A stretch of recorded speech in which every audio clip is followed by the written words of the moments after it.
Bonjour, j'espère que vous allez bien. Moi, je vais super bien comme d'habitude. N'oubliez pas de partager, de liker et de vous abonner. Surtout, mettez le pouce en l'air parce que je sais que cela ne vous coûte absolument rien du tout d'encourager les histoires d'Akuma. Alors, aujourd'hui, on va parler de l'histoire de Chrislin. Chrislin était avec sa femme. Chrislin n'avait pas de travail. Sa femme non plus n'avait pas de travail. Mais sa femme, elle avait quand même la licence. Ils ont fait 2 enfants. Après, à un moment donné, ils ont eu leur 3e enfant. La vie était tellement difficile pour les deux. Les deux n'arrivaient pas à manger. Ils se battaient comme ils pouvaient pour pouvoir nourrir les enfants et manger eux-mêmes. C'était tellement difficile. Alors, la femme de Chrislin, elle priait tout le temps. Elle allait dans son église, elle priait tout le temps. Elle demandait à son Dieu de trouver du travail à Chrislin. Tout le temps, les mois passaient, les années passaient même. Chrislin se débrouillait seulement comme ça au quartier. Un beau jour alors, la femme de Chrislin est reçue dans un coup de fil. En fait, son oncle éloigné avait besoin de quelqu'un dans son entreprise. C'est comme ça qu'elle a donc proposé son mari parce que son mari avait ce diplôme requis là pour pouvoir travailler dans cette entreprise. Alors, Chrislin, il est parti, il a été pris par l'oncle de la femme. Il a commencé à travailler, Chrislin a commencé à avoir de l'argent. Alors, quand Chrislin a commencé à travailler comme ça, au lieu de mettre sa femme en haut, parce que sa femme, elle a passé son temps à prier pour lui, elle a passé son temps à supporter son mari, elle a toujours été derrière son mari, mais non, mais Chrislin, il a commencé à jouer la vie.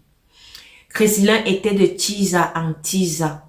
Chrislin, à un moment donné, il passait déjà des nuits dehors. Il revenait le lendemain. Parfois même, quand le week-end arrivait comme ça, le gars passait le week-end dehors. Il revenait le dimanche pour pouvoir aller au travail. Il était avec des femmes par-ci par-là. Il avait même déjà délaissé sa femme à la maison. Il rationnait, mais il ne donnait pas assez d'argent à sa femme pour qu'elle se fasse aussi belle parce qu'ils ont traversé des moments difficiles ensemble. Non, ça, c'était pas le problème de Chrislin. Chrislin avait déjà de l'argent, alors il se permettait d'avoir les femmes qu'il voulait et quand est-ce qu'il voulait. Ça pinçait tellement le cœur de sa femme parce que sa femme n'arrivait plus à supporter. Elle se disait intérieurement que j'ai prié pour ce monsieur pour qu'il ait du travail. Et à travers mon oncle, il a eu du travail. C'est comme ça qu'il me traite. La femme de Chrislin ne pouvait même pas aller dire à son oncle que comme tu vois là, c'est comme ça que Chrislin se comporte maintenant avec moi. Non, parce qu'elle a pensé à ses enfants. Elle s'est dit que non, c'est mon mari, c'est le père de mes enfants. Si je dis ça maintenant, peut-être qu'on pourra la lever et on va encore retourner au point de départ. C'est comme ça alors que Chrislin, il a commencé à passer, parfois il passait même 1 mois. Il passe 1 mois, il revient, il donne l'argent de ration pour les enfants, il repart. La femme de Chrislin n'en pouvait plus, elle passait seulement son temps à pleurer. Un beau jour alors, la femme de Chrislin, elle s'est donc levée pour aller au marché. En passant devant un snack, elle jette un regard. C'est le regard de son mari qu'elle croise. Son mari est assis au restaurant avec des femmes. Elle s'est dit non, cette fois-ci c'est trop. Ici à côté de la maison, mais c'est trop. C'est comme ça que la femme est traversée la route. Elle arrive là-bas.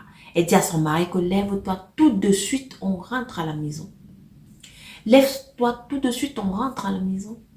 Le mari est là, il ne veut même pas se lever. Je dis, ta femme que tu as épousée légalement. Et puis maintenant, parmi les Tisa qui étaient là, il y a une, celle même qui sortait avec Chrislin. Elle avait déjà peur parce que la femme de Chrislin est apparue. C'est maintenant une de ses copines qui prend donc la chaise.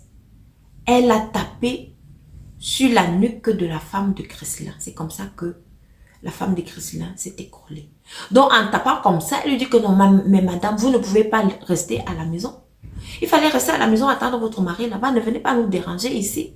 Et la femme de Chrislin aussi qui criait là-bas, elle dit, je ne vous dois rien du tout. Je suis donc en train de dire à mon mari de se lever et qu'on rentre à la maison. Ça ne vous regarde pas. C'est quelque chose qui m'appartient. C'est comme ça que la copine, donc, comme je disais tout à l'heure, a pris la chaise là, elle a tapé sur la nuque de la femme de Chrislin. Elle est tombée. Quand elle est tombée comme ça, inconsciente, les gens ont accouru, on l'a portée donc pour l'amener à l'hôpital. Arrivée à l'hôpital là-bas, elle n'a même pas fait 2 heures de temps. Elle est décédée. Quand elle est décédée comme ça, les Tisa là, elles sont portées disparues. Chrislin même aussi, il est porté disparu. Il a disparu, on ne sait pas où il est. C'est comme ça qu'on a donc enterré la femme de Chrislin dans la tristesse. Les 3 enfants sont restés là. Sans mère. Sans père aussi parce que le père est porté disparu. Il a fui quand il a vu que sa femme était couchée sur le sol et il a eu aussi la nouvelle que sa femme est décédée. Et maintenant, Chrislin a fui. Alors, ça c'était l'histoire de Chrislin. Une histoire qui m'a fait couler une larme.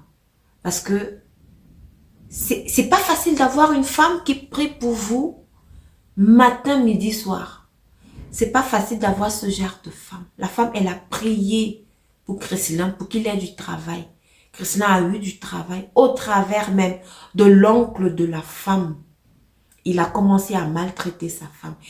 Il était déjà le beau gosse avec beaucoup d'argent. Il se permettait d'avoir des petites par-ci, par-là.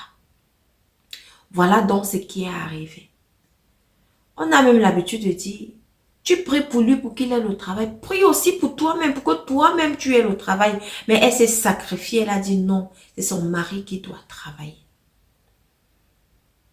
Voilà une histoire triste. Je dis à toutes les femmes là, les mamans et les femmes qui sont mariées, lorsqu'on vient vous dire qu'on a vu votre mari assis là-bas avec des femmes ou des filles, je ne sais pas trop, ça ne vaut pas la peine de se lever et d'aller faire une bagarre ou alors faire un scandale. Non. Le mieux serait d'attendre votre mari à la maison. C'est vrai que vous n'allez pas supporter cela. Et même si vous allez retrouver votre mari là-bas, ne faites pas de scandale. Asseyez-vous aussi à cette table-là. Commandez ce que vous voulez boire ou alors à manger. Vous faites comme si de rien n'était. Vous causez avec votre mari, vous continuez, vous buvez, vous mangez, vous riez avec lui. Je vous assure que lui-même, votre mari, il sera hyper mal à l'aise. Et la tise avec laquelle il est, elle-même, elle sera hyper mal à l'aise. Elle va se lever, elle va partir. Juste pour dire que ça ne vaut pas la peine d'aller faire la bagarre lorsque vous attrapez votre mari avec une autre femme. Voilà que la femme de Chrislin est donc partie. Elle est décédée comme ça. Elle a laissé ses enfants. J'espère que vous avez tiré la morale de cette histoire. N'oubliez pas, s'il vous plaît, de m'envoyer vos histoires au numéro ci-dessous. Envoyez en voice, WhatsApp, et ça ira. Merci de m'avoir écouté et rendez-vous à la prochaine vidéo.